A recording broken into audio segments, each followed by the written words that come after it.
An athame or athame is a ceremonial blade, generally with a black handle. It is the main ritual implement or magical tool among several used in ceremonial magic traditions, and by other neopagans, witchcraft, as well as satanic traditions.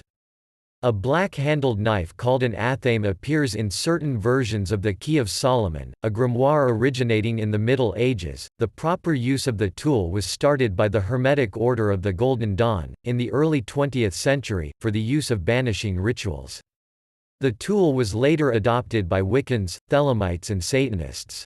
The athame is also mentioned in the writings of Gerald Gardner in the 1950s, who claimed to have been initiated into a surviving tradition of witchcraft, the New Forest Coven.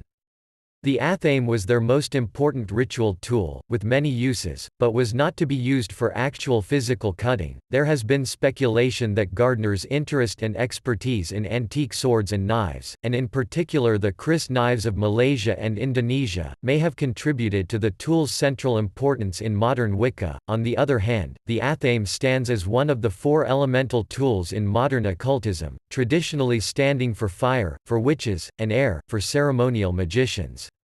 The other three elemental tools are the wand, the pentacle, and the cup or chalice. These four magical tools correspond to four weapons of significance in Celtic myth: the sword, the spear, the shield, and the cauldron.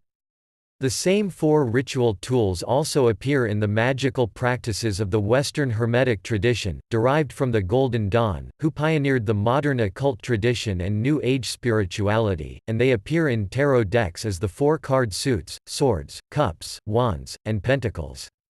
The athame is an elemental tool, while the sword is often a tool representing power, used to keep spirits in check during goetic evocation. Wiccans sometimes use the sword as a substitute for the athame.